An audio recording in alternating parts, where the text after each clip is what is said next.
Agora, um exemplo para que a gente possa praticar e aplicar todos os conhecimentos que nós aprendemos até agora.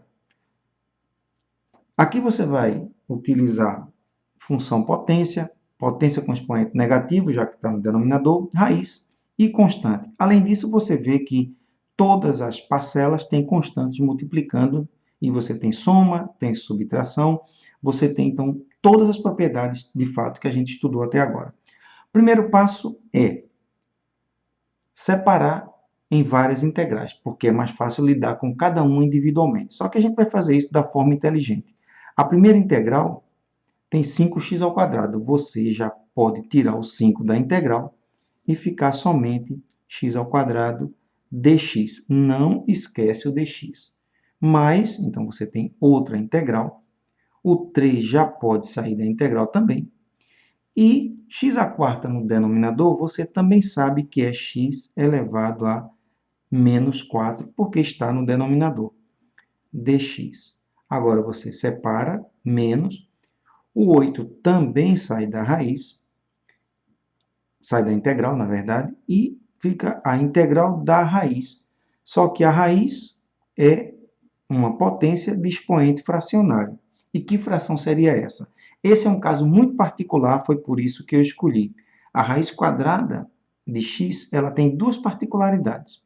A primeira é que, quando o expoente é 1, ele não aparece. Então, quando x estiver sozinho, você sabe que o expoente é 1.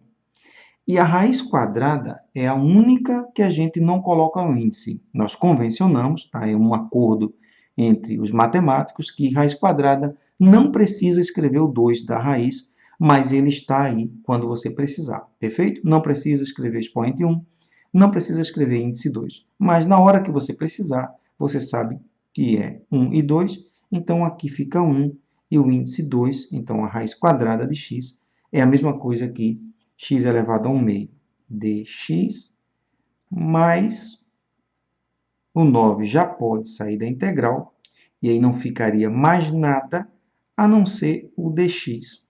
E você vai fazer a gentileza de colocar o 1 aqui, porque 9 vezes 1 é igual a 9.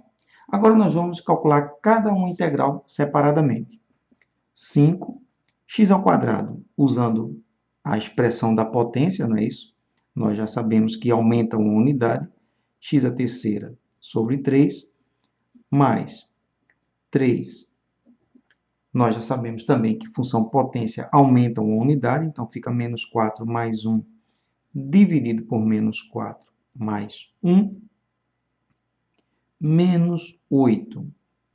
X elevado a 1 meio, nós sabemos que aumenta uma unidade, fica 1 meio mais 1, dividido por 1 meio mais 1. E a última, 9. E você sabe que a primitiva de 1, nós já vimos que é x.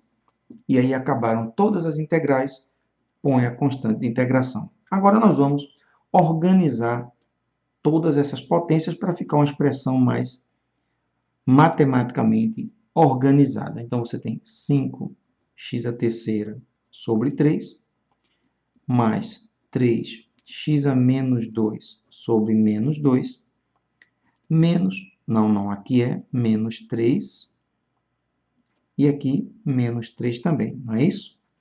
Menos 3, menos 3. Então, fica aqui a correção menos 3.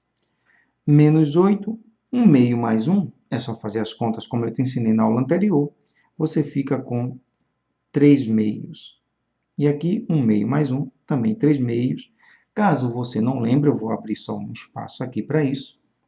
Prometo que a última vez que eu faço isso já é o suficiente para você treinar. 1 meio mais 1 é a mesma coisa que 1 meio mais, só que 1, escrito como uma fração de denominador 2, é 2 sobre 2, porque 2 sobre 2 é igual a 1.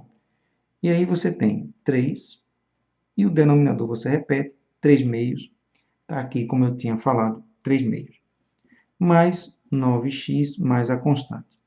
E agora o último passo, ou quase isso, porque tem algumas expressões que vai precisar de um pouco mais de trabalho, 5x à terceira sobre 3, este menos 3. Esse 3 você cancela com 3, mas não perca de vista o sinal de menos.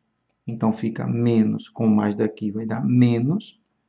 E o x a menos 3, você sabe que é 1 sobre x a terceira, já que está negativo, vai para o denominador, menos 8. Expressão dividida por uma fração. Então, você repete a primeira, x elevado a 3 meios, e inverte a segunda, fica 2 terços. Lembrando sempre de colocar o número, o coeficiente, à esquerda, mais 9x mais a constante. Agora, eu acredito que é, de fato, o último passo. 5x a terceira sobre 3, menos 1 sobre x a terceira, menos 8 vezes 2, 16 terços. E se você quiser, pode já transformar essa potência de expoente fracionário em raiz. X com numerador 3, então o expoente vira 3. E o denominador 2 da raiz quadrada, você não precisa colocar o 2. Mais 9x mais a constante. Então, esta integral, depois de trabalhada, você chega nessa expressão aqui. Você só teve que realizar muitos passos, mas cada passo individualmente foi simples. Tá? Se você rever esse vídeo e analisar o processo passo a passo, você vai entender sem dificuldade nenhuma. Vamos agora para a próxima classe de funções.